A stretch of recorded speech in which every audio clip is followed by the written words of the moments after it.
Everyone, this is Mansi. आज के इस वीडियो में हम देखने वाले हैं वेब 1, वेब 2 और वेब 3 क्या है। फर्स्ट हम देखते हैं वेब 1 के बारे में। तो वेब 1 हम 90s में यूज़ करते थे, जहाँ पे हम सिर्फ इंफॉर्मेशन गेट कर पाते थे एक वेब पेज में से।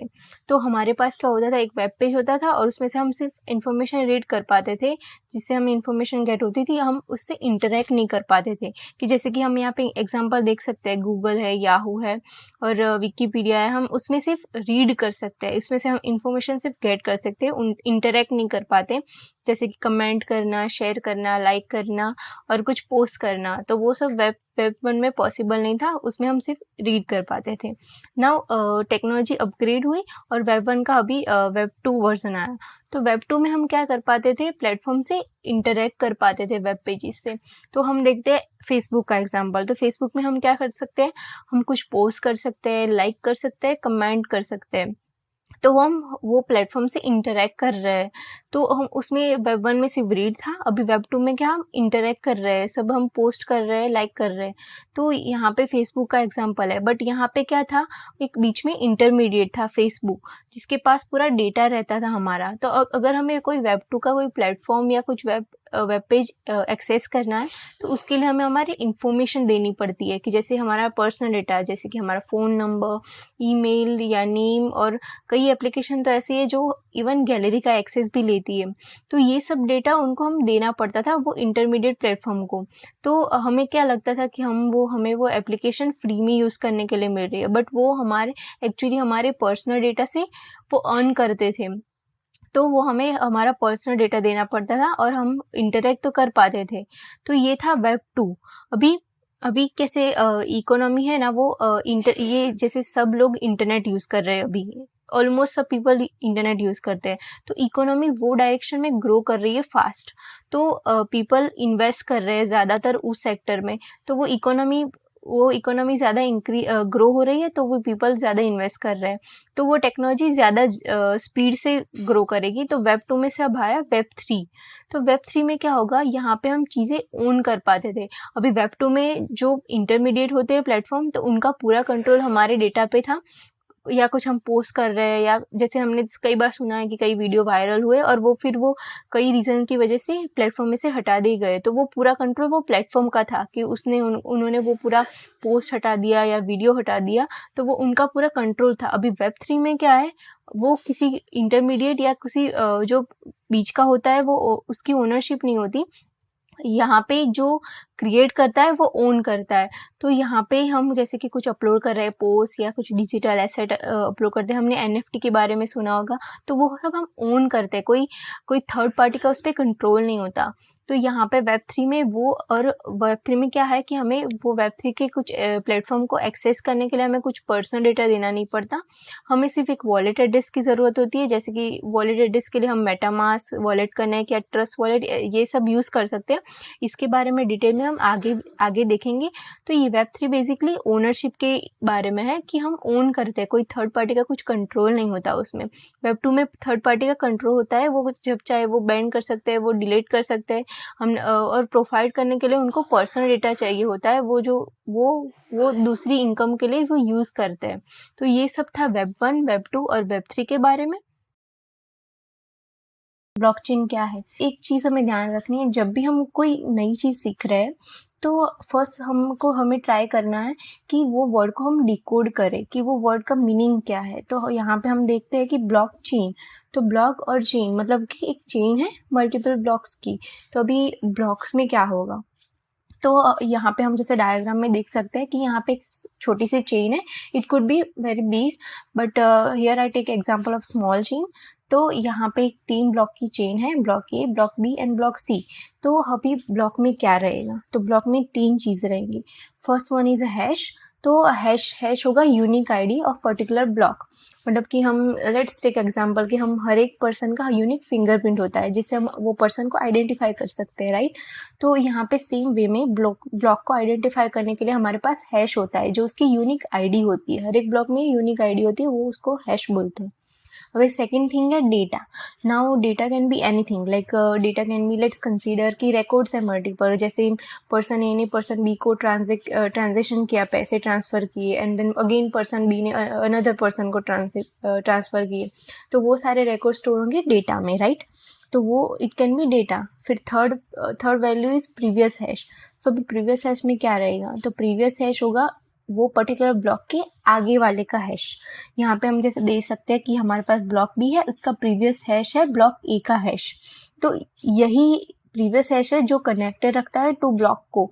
तो इसके पास इसका लेट्स कंसीडर कि इसके पास इसका एड्रेस है, मतलब वो कनेक्टेड है. तो मतलब कि इसके पास इसका हैश है, मतलब वो ब्लॉक कनेक्टेड है. और जैसे कि ब्लॉक सी में भी ब्लॉक बी का हैश है, तो वो ब्लॉक बी कनेक्टेड है. अभी इसमें कैसा होता है ब्लॉकचेन में कि अगर मैंने इवन ब्लॉक में स्मॉल चेंज भी किया तो हैश पूरा चेंज हो जाएगा. आई will show you that in practical, means I will show you that कि हाउ अगर हमने कुछ डेटा चेंज किया तो हमारा हैश चेंज हो जाएगा. लेट्स कंसीडर कि मैंने यहाँ पे हैश कुछ चेंजेस किया ब्लॉक बी में, तो अभी ब्लॉक ए का चेंज हो गया. ब्लॉक ए में मैंने चेंजेस किए तो ब्लॉक ए का हैश चेंज हो गया. अभी ब्लॉक बी में तो वही हैश है पहले वाला, तो ये दोनों मिसमैच हो जाएंगे, ये वाला हैश और प्रीवियस हैश मिसमैच हो जाएंगे, तो ये चेन यहाँ से ब्रेक हो जाएगी. तो इसीलिए ब्लॉकचेन बहुत सिक्योर है कि इसको चेंज करना इजी नहीं है. मतलब अगर आपने एक ब्लॉक में चेंज कर दिया तो दैट इज़ इजी. तो ब्लॉकचेन में वो डिस्ट्रीब्यूटेड है, तो बहुत सारे नोड कनेक्टेड होते हैं नेटवर्क में, तो वो सबको पता चल जाता है कि यहाँ पे किसी ने चेंज किया है, इसीलिए हमारी चेन ब्रेक हो गई वहाँ से. इसीलिए ब्लॉकचेन इतना पॉपुलर है कि ये बहुत सिक्योर है. तो ये सब था ब्लॉकचेन के बारे में. तो I came across with very good website. इन्होंने बहुत अच्छे से ग्राफिक्स में एक्सप्लेन किया है कि ब्लॉकचेन क्या है, कैसे वर्क करता है. तो I will share this link in description, तो प्लीज़ चेक इट आउट. ये एक ब्लॉकचेन है मल्टीपल ब्लॉक्स की. तो यहाँ पे हम देख सकते हैं कि ये ब्लॉक आईडी है, ये मतलब नंबर दिए है कि 1 2 3 ब्लॉक्स है, और ये यहाँ पे हमारा डेटा होगा. और ये नाउंस है. I will explain it in like next other video कि नाउंस क्या होता है. तो ना वो प्रीवियस हैश, हर एक ब्लॉकचेन में फर्स्ट ब्लॉक होता है ना, उसमें हैश नहीं होता. तो उसमें प्रीवियस हैश नहीं होता क्योंकि वो फर्स्ट ब्लॉक होता है, तो उसको जेनेसिस ब्लॉक बोलते हैं. ठीक है, उसको जेनेसिस ब्लॉक बोलते हैं. और ये है हैश. तो अभी हम देख सकते हैं कि ये वाला जो हैश है 157 वो एडेड होगा यहाँ पे एज अ प्रीवियस हैश. तो यहाँ पे हम देख सकते हैं कि प्रीवियस ने हमारा ऐड किया है 157 इसका, तो इसकी मदद से ये दोनों लिंक्ड है. अभी देखो मैंने कुछ इवन डॉट ऐड किया तो ये चेन पूरी ब्रेक हो गई यहाँ पे, क्योंकि मैंने हैश चेंज कर दिया तो ये पूरी चेन ब्रेक हो गई क्योंकि हैश चेंज हो गया. मैंने इवन स्मॉल चेंज भी किया, राइट. तो इसीलिए ब्लॉकचेन वेरी सिक्योर है. तो ये सब था ब्लॉकचेन के बारे में. I hope now blockchain is clear. Hash is basically unique ID of particular block. तो हर एक ब्लॉक में इसका यूनिक आईडी होता है जिससे हम वो ब्लॉक को आइडेंटिफाई कर सकते हैं. तो यहाँ पे आप जैसे डायग्राम में देख सकते हैं कि पर्सन होता है, उसकी हर एक पर्सन की डिफरेंट फिंगरप्रिंट होती है कि अगर हमारे पास फिंगरप्रिंट है तो वो पर्सन का डेटा निकाल सकते हैं, राइट. तो नाउ सेम वे में अगर हमारे पास हैश है तो हमें पता चल सकता है कि वो कौन से डिजिटल डॉक्यूमेंट है उसमें स्टोर और कौन सा डेटा है. तो वो बेसिकली 64 कैरेक्टर्स का होता है. और यहाँ पे हम देख सकते हैं कि उसमें 0 to 9 नंबर्स और A to F alphabet use होते हैं. तो ये हैश होता है like to identify digital document और डेटा इन ब्लॉकचेन. और ये इसका कंसेप्ट होता है कि अगर आपने कुछ भी डेटा में चेंज किया या कुछ भी डिजिटल डॉक्यूमेंट चेंज किया तो ये हैश पूरा चेंज हो जाता है इन ब्लॉक. तो now like I will show you that with practical. So अभी इसकी 3 रिक्वायरमेंट होती है इसके एल्गोरिदम की. फर्स्ट है वन वे का मतलब होता है कि अगर आपके पास हैश है तो उसकी मदद से आप डिजिटल डॉक्यूमेंट या डेटा फिर से रिस्टोर नहीं कर सकते. वो ओनली वन वे होगा कि अगर आपके पास डिजिटल डॉक्यूमेंट या डेटा है तो उसके ऊपर से हम हैश जनरेट करेंगे एल्गोरिदम अप्लाई करके. नाउ सेकंड है डिटर्मिनिस्टिक. सो डिटर्मिनिस्टिक का मतलब क्या है कि अगर हमारे पास डिजिटल डॉक्यूमेंट है उसकी हमने कॉपी जनरेट की तो वो सेम ही हैश जनरेट करेगा. अगर हम उस पर एल्गोरिदम अप्लाई करेंगे हैश का तो वो सेम ही हैश हमें देगा. अगर वो इवन वो कॉपी है तो वो ओरिजिनल के जैसा ही हैश देगा, राइट. अभी थर्ड है एवलांच इफेक्ट. तो एवलांच इफेक्ट का मतलब कि फिर से लेट्स कंसिडर कि हमने कॉपी जनरेट की हमारे डिजिटल डॉक्यूमेंट की, राइट, या डेटा की. तो अगर हमने उसमें इवन स्मॉल चेंज भी किया, माइनर चेंज भी किया, तो वो पूरा नया हैश जनरेट करेगा फ्रॉम द ओरिजिनल वन. तो ये था एवलांच इफेक्ट. तो ये सब था हैश के बारे में. तो now I will show you through practical. तो यहाँ पे जैसे देख सकते हैं कि मैंने ऐड किया डेटा, तो यहाँ पे ऑन चेंज पे पूरा हैश चेंज हो रहा है। तो अभी वंस हमारा ब्लॉक जब जनरेट होता है ना इन ब्लॉकचेन, तो तब हमारा हैश ऐड हो जाता है कि अगर किसी ने कुछ भी चेंज किया ब्लॉक में तो ये हैश चेंज हो जाएगा और उसके पीछे के ब्लॉक की लिंक टूट जाएगी, क्योंकि उसमें प्रीवियस हैश मिसमैच हो गया है करंट ब्लॉक का, और उसके पीछे वाले ब्लॉक में जो प्रीवियस हो जाए वो मिसमैच हो जाएगा, राइट। तो वो ब्रेक हो जाएगा, तो इसीलिए ये बहुत सिक्योर है। तो ये सब था हैश के बारे में। हम डिस्कस करने वाले हैं इम्यूटेबल लेजर के बारे में। So let's take one real time example to understand this, कि जैसे एक पर्सन को घर या कार खरीदनी है, राइट। तो अभी वो पर्टिकुलर ओनर को पैसे देगा और उसके एक्सचेंज में उसको घर और वो डॉक्यूमेंट्स मिलेंगे वो घर के, और वो डॉक्यूमेंट होगा वो आइडेंटिफाई करेगा उसकी ओनरशिप, कि वो पर्टिकुलर घर का ओनर ये है। तो अभी वो ओनरशिप वाला डॉक्यूमेंट स्टोर होगा एक गवर्नमेंट अथॉरिटी में। यहाँ पे हम जैसे देख सकते हैं कि यहाँ पे ये हमने पैसे दिए, ये हमें इसके बदले में घर मिला, और ये हमारी डीड हुई, मतलब कि हमारा डॉक्यूमेंट जनरेट हुआ कि जो हमें हमारी ओनरशिप डिफाइन करता है, वो स्टोर हुआ एक गवर्नमेंट अथॉरिटी में। अभी ये था ट्रेडिशनल लेजर जो अभी हम फॉलो कर रहे हैं। तो अभी इसमें क्या होगा कि ये एक डेटाबेस रहेगा गवर्नमेंट में, जहाँ पे हमारा रिकॉर्ड स्टोर होगा कि ये पर्टिकुलर हाउस ये ओनर का है, तो वो वहाँ पे स्टोर रहेगा। अभी एक पर्सन है जिसके पास अथॉरिटी है to change the database of government, तो अभी वो पर्सन ने डेटाबेस में चेंजेस किए और वो ओनरशिप चेंज कर दी वो घर की। तो अभी हमारे पास कोई भी प्रूफ नहीं है प्रूव करने के लिए कि वो घर हमारा था, राइट। तो ये सिक्योर नहीं है ट्रेडिशनल लेजर। तो अभी here now blockchain come in picture. So let's take same example with blockchain, कि यहाँ पे हम देख सकते हैं कि जैसे ही हमने let's take same house example, कि हमने घर खरीदा, तो उसका वो एक रिकॉर्ड जनरेट होगा कि ये ओनरशिप इसकी ये हाउस की है, तो वो रिकॉर्ड स्टोर होगा एक ब्लॉक में। तो अभी ब्लॉक में ऐड हो गया, तो वो ब्लॉक हो गया ऐड ब्लॉकचेन में, तो उसका हैश होगा टू आइडेंटिफाई दैट ब्लॉक। तो अभी एक थर्ड पर्सन आया, तो यहाँ पे हम देख सकते हैं कि यहाँ पे ये ब्लॉक है, ये जो रेड वाला ब्लॉक है उसमें हमारा स्टोर्ड है ओनरशिप वाला रिकॉर्ड। तो अभी एक थर्ड पर्सन आया और उसने चेंज किया, तो ये सारे जो आगे के ब्लू ब्लॉक्स है वो सारे ऑथेंटिकेटेड, मतलब सही डेटा वाले ब्लॉक्स है, मतलब वो सही डेटा, उसमें कुछ चेंजेस नहीं किया है किसी ने, और वो अप्रूव किए हैं सारे नेटवर्क के नोड ने। तो अभी ये ब्लॉक में किसी थर्ड पर्सन ने चेंज किया डेटा, कि उसने ओनरशिप चेंज कर दी, तो ये यहाँ पे रेड हो गया कि मतलब इसमें चेंजेस हुए हैं, तो बाकी के पीछे की चेन ब्रेक हो गई। बिकॉज यहाँ पे हमने जैसे प्रीवियस हैश वाले वीडियो में सीखा कि अगर हम कुछ भी डेटा में चेंज कर रहे हैं ब्लॉक में, तो वो पूरा नया हैश जनरेट करेगा, राइट। तो अभी हमारे पीछे के ब्लॉक में जो प्रीवियस हैश था, मतलब कि ये वाले ब्लॉक का हैश, वो और ये अभी इसका नया हैश जो ऑन चेन पे जनरेट हुआ डेटा के चेंज पे, तो वो दोनों मिसमैच हो जाएंगे, तो यहाँ से चेन ब्रेक हो जाएगी, राइट। तभी ये चेन ब्रेक हो गई, तो मतलब कि ये अभी वैलिडेट नहीं है। तो पूरे नेटवर्क में सारे नोड को पता चलेगा कि यहाँ पे किसी ने कुछ चेंज किया है, क्योंकि यहाँ के पीछे वाले सारे ब्लॉक वैलिडेट नहीं है, क्योंकि ये रेड यहाँ पे किसी ने चेंज किया, ये सारे वैलिडेट है। तो अभी सब कुछ पता चल जाएगा नेटवर्क में कि यहाँ पे किसी ने चेंज किया है, और वो अप्रूव नहीं करेंगे to add that block into blockchain. तो इसी वजह से ब्लॉकचेन इज वेरी सिक्योर, वो बहुत सिक्योर है। तो ये था इम्यूटेबल लेजर, मतलब कि इसको इजी नहीं है, म्यूटेबल मतलब कि चेंज करना। तो ये सब था इम्यूटेबल लेजर के बारे में। आज हम डिस्कस करने वाले हैं P2P नेटवर्क, यानी कि डिस्ट्रीब्यूटेड नेटवर्क के बारे में।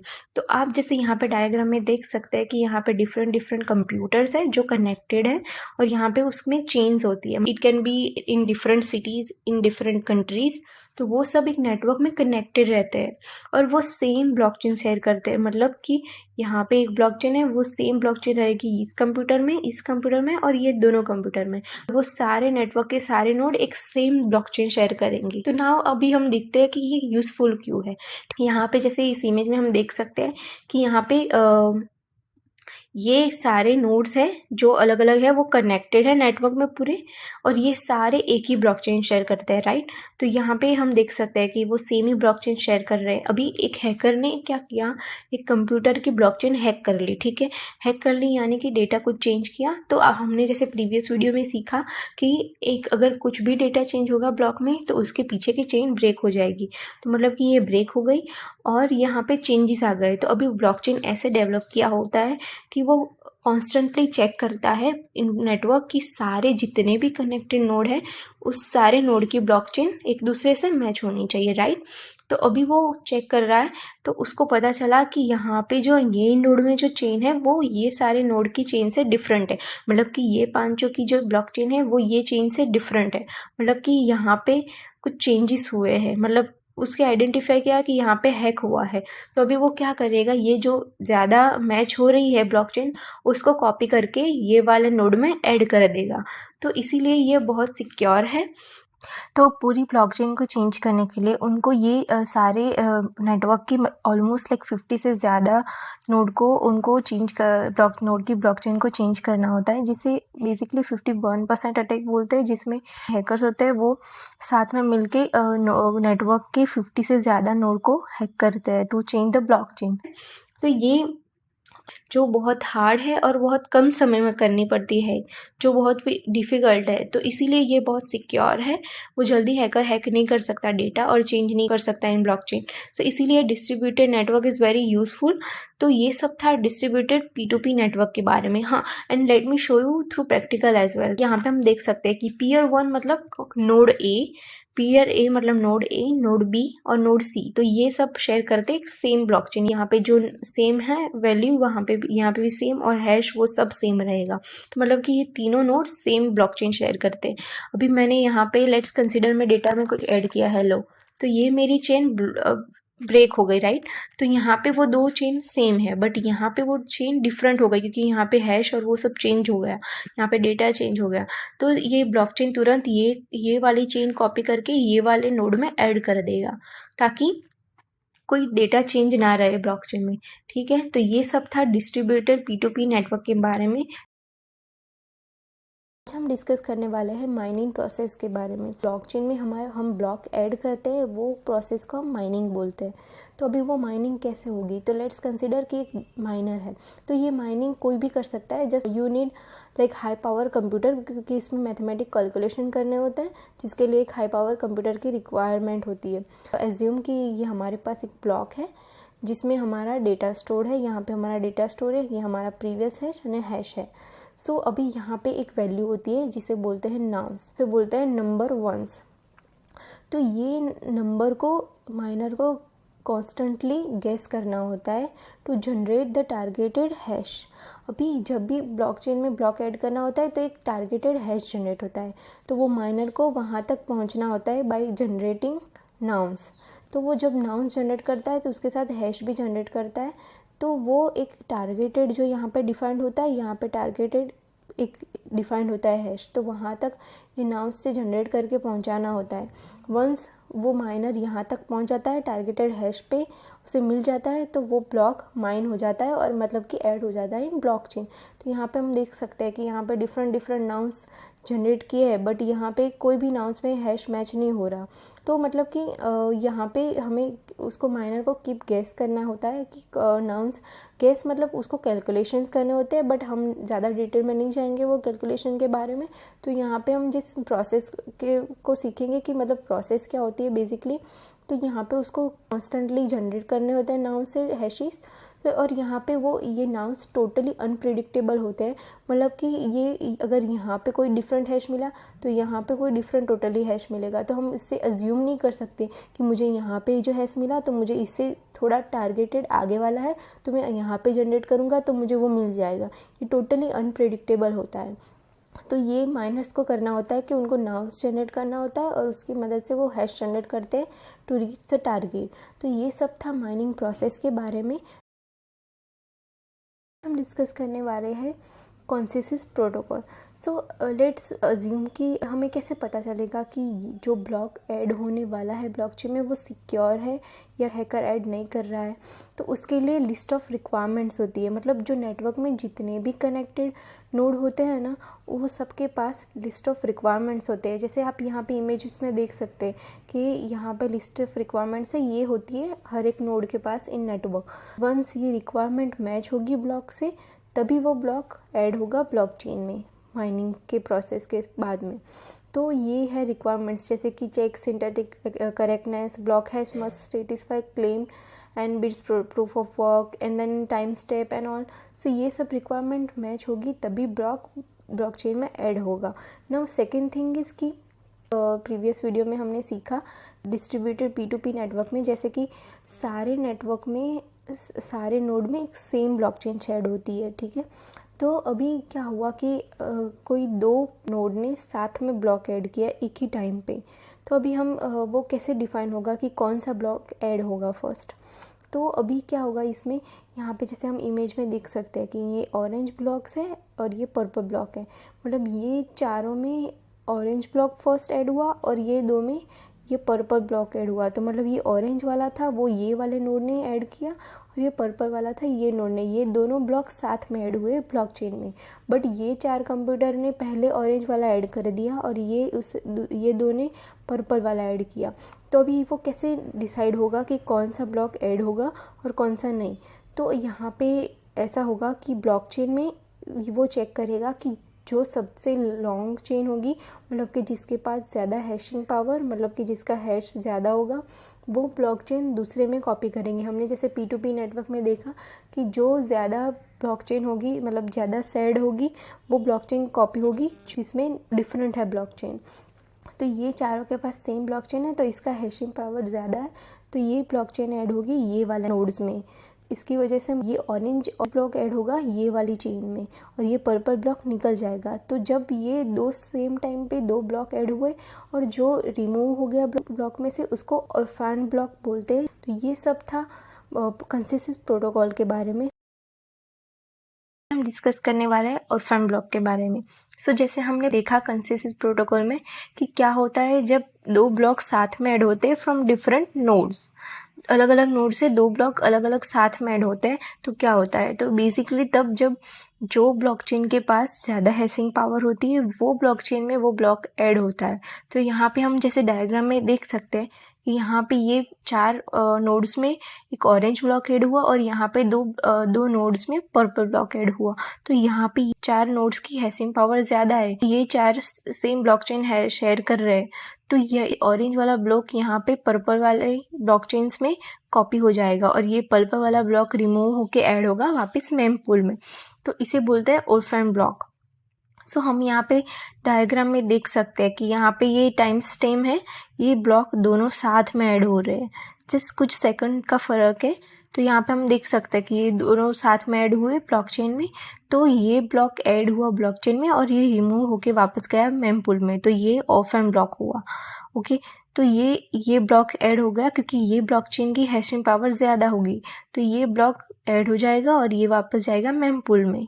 तो ये ऑर्फैन ब्लॉक हो गया. सो मेमपूल बेसिकली क्या होता है.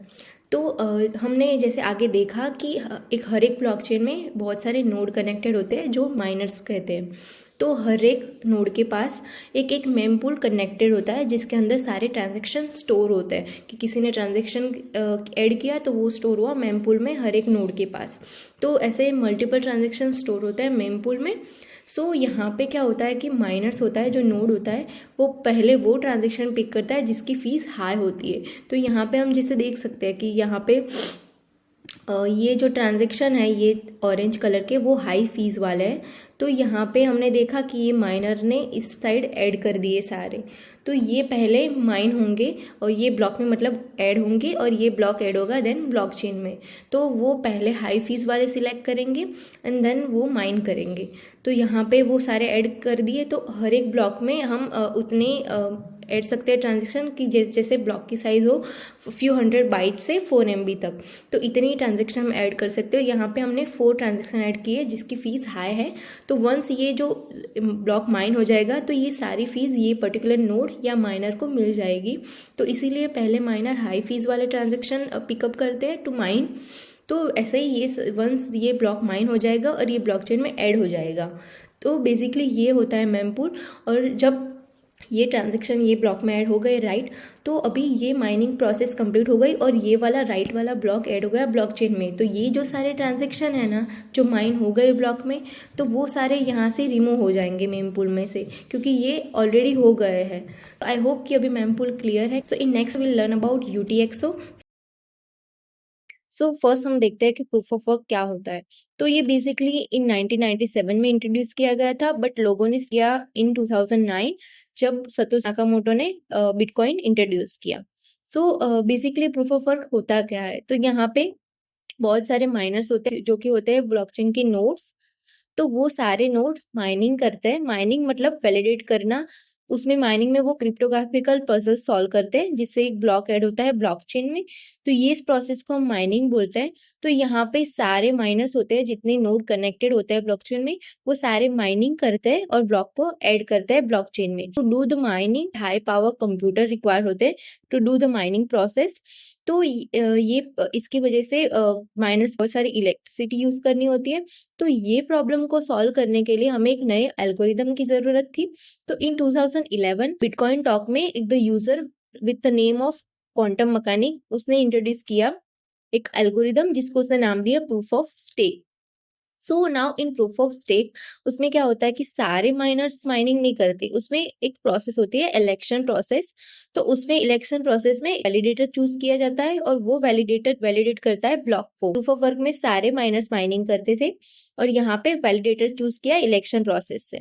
तो यहाँ पे वो कैसे सिलेक्ट होगा और हम श्योर कैसे रहेंगे कि वो वैलिडेटर वैलिडी करेगा सही ब्लॉक को। वैलिडेटर को कुछ अमाउंट स्टेक करने होते हैं कॉइन्स के इन नेटवर्क। तो इसे बेसिकली हम बोल सकते हैं सिक्योरिटी डिपॉजिट। तो इसको some amount of coin stake करने पड़ते हैं, डिपॉजिट करने पड़ते हैं। जितने वैलिडेटर ने ज्यादा कॉइन स्टेक किए, ज्यादा डिपॉजिट, उसके उतने हाई चांसेस रहते हैं to get the chance to validate the block. मगर लेट्स कंसीडर कि एक वैलिडेटर ने 100 कॉइन स्टेक किए और एक वैलिडेटर ने 1000 स्टेक किए। तो जिस वैलिडेटर ने 1000 स्टेक किया उसके चांसेस ज्यादा रहेगा कि उसको चांस मिले to validate the block. Let's consider कि जो वैलिडेटर है उसने गलत ब्लॉक वैलिडेट कर दिया। वैलिडेट गलत करने के वो उसकी पेनल्टी भरनी पड़ेगी, मतलब वो स्टेक अमाउंट उसको नहीं मिलेंगे वापस और उसको रिवॉर्ड भी नहीं मिलेगा। तो यह वैलिडेटर जब वैलिडेट करने के लिए स्टेक करता है तो उसको जब वंस वो सही ब्लॉक वैलिडेट करता है तो उसको उसके बदले में रिवॉर्ड मिलते हैं और उसके जो स्टेक अमाउंट होते हैं वो तो है होते ही है, तो उसको उसके बदले में रिवॉर्ड भी मिलता है। तो ये प्रूफ ऑफ स्टेक था। तो इसमें मतलब इसमें ज्यादा इलेक्ट्रिसिटी रिक्वायर नहीं होती और यहाँ पे हम एज अ सिक्योरिटी डिपॉजिट है तो वो उससे वो सिक्योर है कि हम श्योर हो सकते हैं ये सही ब्लॉक ही वैलिडेट करेगा, otherwise miner will lose stake amount. So I hope कि प्रूफ ऑफ वर्क और प्रूफ ऑफ स्टेक क्या है वो आप सबको डिफरेंस पता चल गया होगा। सिग्नेचर्स, सो बेसिकली इसमें होता है प्राइवेट की और पब्लिक की। तो इसके लिए हम दो एग्जांपल देखते हैं, एक है बैंक अकाउंट का और एक है ईमेल का। हमारे पास अकाउंट नंबर होता है राइट, तो उसको हम कंसिडर कर सकते हैं एज अ पब्लिक की, जो हम किसी के साथ शेयर कर सकते हैं। अगर हमें किसी से पैसे लेने हैं तो हम उसके पास हमारा बैंक अकाउंट शेयर करेंगे जिस पे वो पैसे ट्रांसफ़र कर सकते हैं। और पासवर्ड होता है जो वो बैंक अकाउंट का, वो हमारा हो गया प्राइवेट की, जो हम किसी के साथ शेयर नहीं कर सकते, वो सिर्फ हमारे एक्सेस के लिए होती है प्राइवेट। तो ये प्राइवेट की हो गई। अभी सेम ईमेल में, तो हमारे ईमेल में हमारा ईमेल एड्रेस होता है, वो ऐसा हम कंसिडर कर सकते हैं पब्लिक की, कि जिसे किसी को हमें ईमेल भेजना है तो हम उसके साथ वो शेयर कर सकते हैं हमारा ईमेल एड्रेस जिस पे वो ईमेल भेजेंगे। और वो ईमेल का पासवर्ड होगा वो हमारा प्राइवेट की हो जाएगा, हम किसी के साथ शेयर नहीं कर सकते। सो ये हो गया पब्लिक की और प्राइवेट की। वॉलेट्स में क्या होता है, यहाँ पे हम जैसे देख सकते हैं मेटामास्क। तो यहाँ पे मेटामास्क में क्या होता है, ये जो एड्रेस होता है अकाउंट का वो हम ऐसे कंसिडर कर सकते हैं पब्लिक की, वो उसको पब्लिक की बोलते हैं। जो हम किसी के साथ शेयर कर रहे हैं, मतलब अगर किसी को कॉइन ट्रांसफ़र कर रहे हैं, ट्रांजेक्शन करना है, तो हम उसको हमारा एड्रेस भेजेंगे वॉलेट का।